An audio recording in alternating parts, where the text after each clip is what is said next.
Hello everybody and welcome back to another exciting and informational video on My Beat Goes On. As always, my name is Chris and I'll be your host today. And today we are going over the first of a little mini series I'm doing on each stage of congestive heart failure.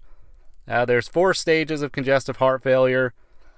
We'll get into that, but today we're going to start just on stage A. We're going to go over different diagnosis, how they diagnose it, treatments, stuff like that, what to look forward to. So we'll get into that. And today, obviously, as you can see, is stage A. Like I said, there's 4 stages, A through D. And D is a little bit tricky because of preserved ejection fraction and reduced ejection fraction, but we'll get into that in one of the later episodes. But as you can see, stage A is the only one that can actually be reversed. You'll see in a little bit why that's true. Each stage shares some treatment options, but they also have their own unique treatments, and that's just because of different symptoms that you may experience. And the treatments listed here are generalized.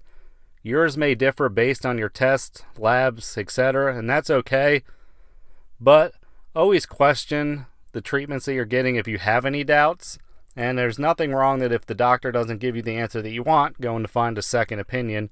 Because, like we always say, you're fighting for your life and you need to do everything that you feel is correct. So, stage A, this is actually considered pre-heart failure. This is when you have a certain diagnosis without systolic or diastolic ventricular dysfunction diagnosis.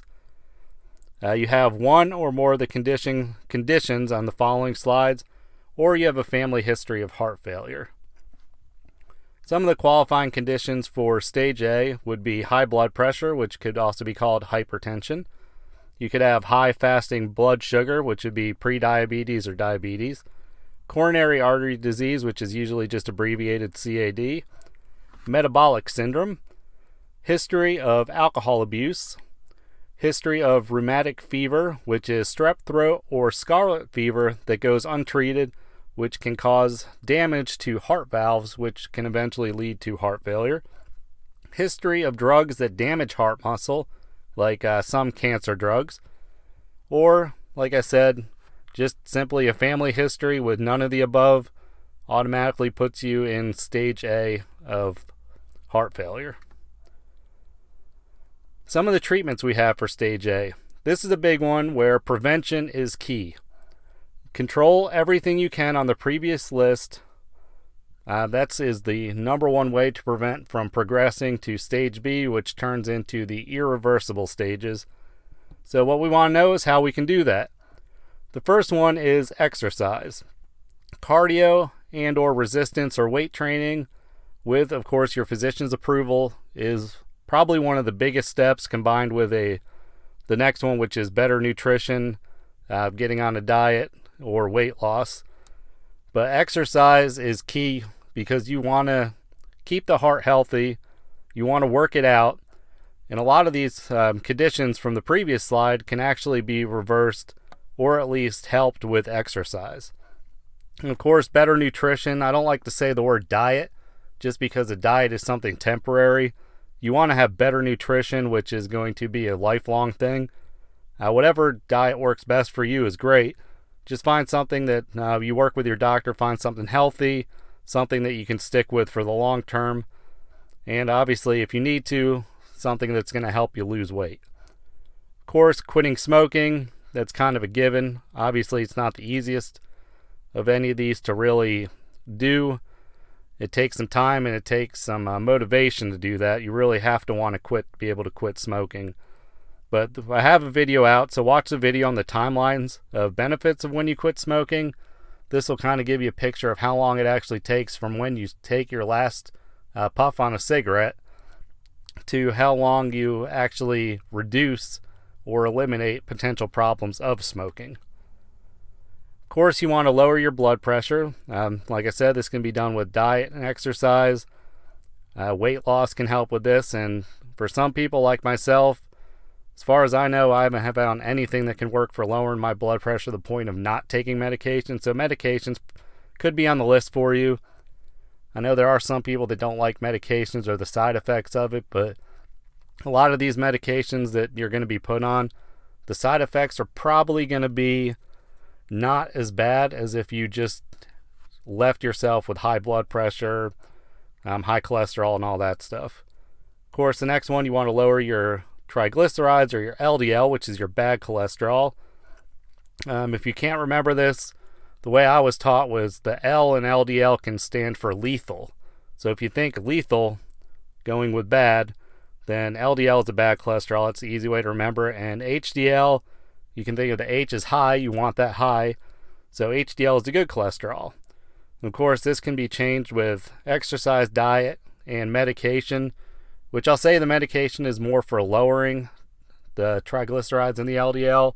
Some people do get increased HDL, but there isn't really a medication out there specifically to increase HDL.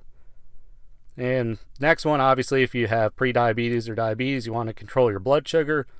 This is generally done with exercise, diet, medication like the rest of them. As you can see, there's kind of a trend going on here on how you can better take care of yourself. Diet, exercise, that doesn't work.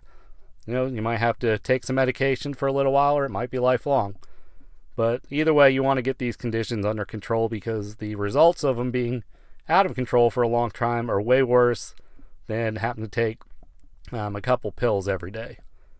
You can limit or eliminate alcohol. It's always best to ask your physician what they would consider an acceptable amount. Some medications don't allow for alcohol consumption at all, so you want to find that out before you start drinking on any medications. So just ask your physician.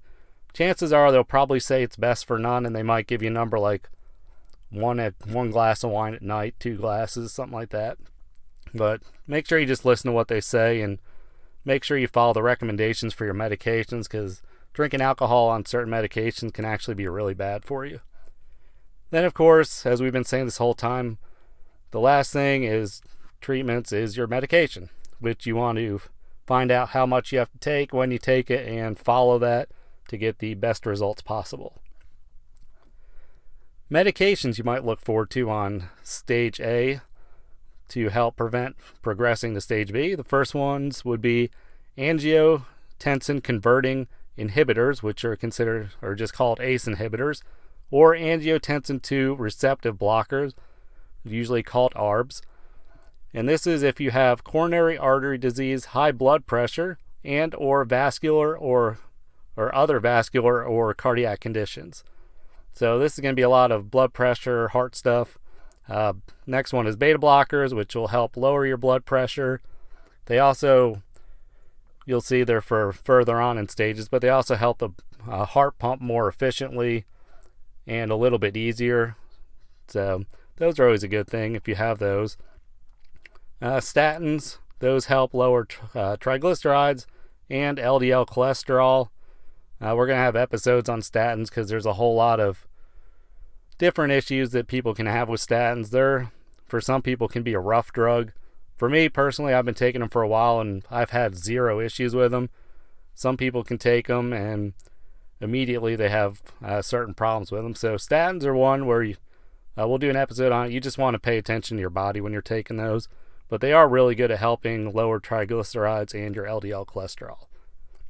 Then if you have high blood sugar levels, you might get put on metformin, possibly insulin, or some other medications that are out there to help manage your blood sugar levels. So take those as prescribed.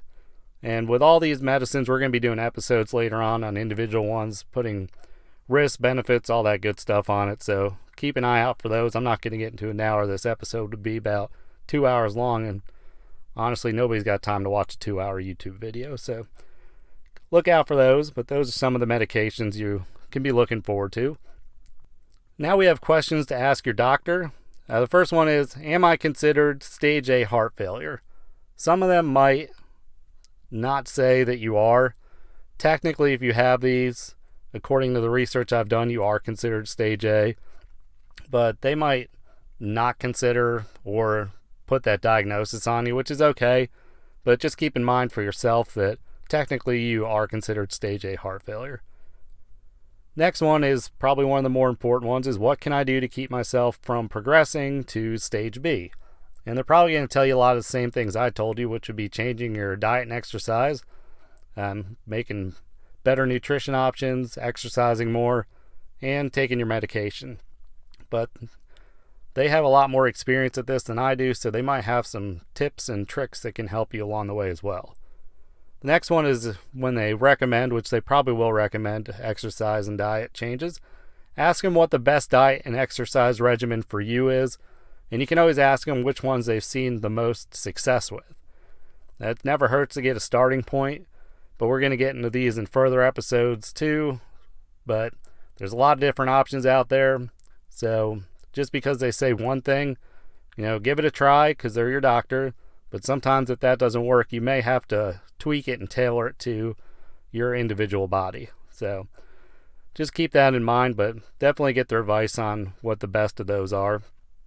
And then the next you want to ask is, how will I know if I've progressed to stage B?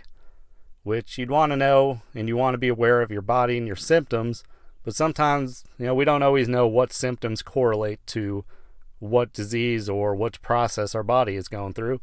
So just ask them some simple things to know if you have progressed to stage B or if you think you're getting close to progressing.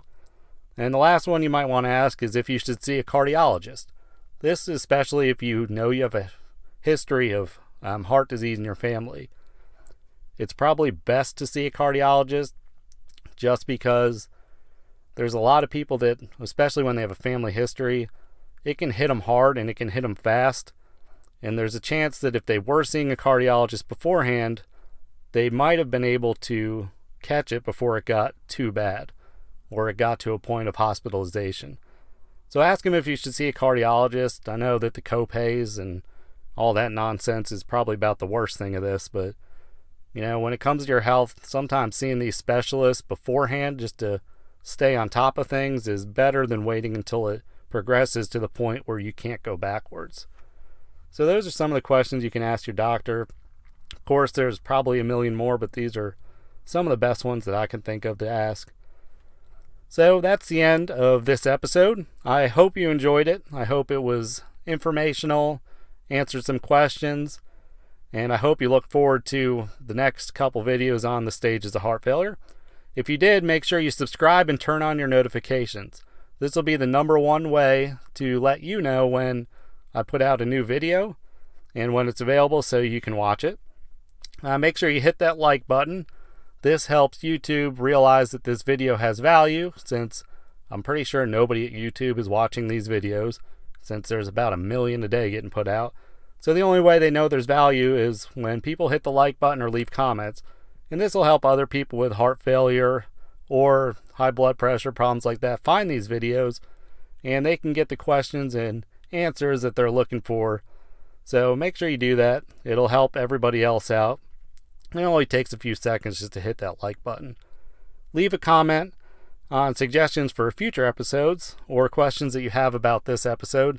I'm always looking for new topics. I have a bunch in mind, but if I see something that a lot of people want, I'll obviously push that ahead of some of the ones that I just have planned on my own. And of course, it never hurts to join a community of people that are traveling this adventure together. So join our Congestive Heart Failure Support Group on Facebook. The link is going to be below in the episode notes. So make sure you look at that. We'll also have a link to our website, which is in construction. We got some stuff on there now. We're always adding new things. And it's got a bunch of good things on there. One of my favorites that everybody might not think about is a list of things that you might want to have ready to bring to the hospital with you just in case if you have to get admitted. So little things like that we have on our website, which definitely help us out and take some of the thinking and guesswork out of all the other things we have to worry about. So check that out. That's going to be in the episode description. So, like I said, make sure you subscribe, turn on notifications.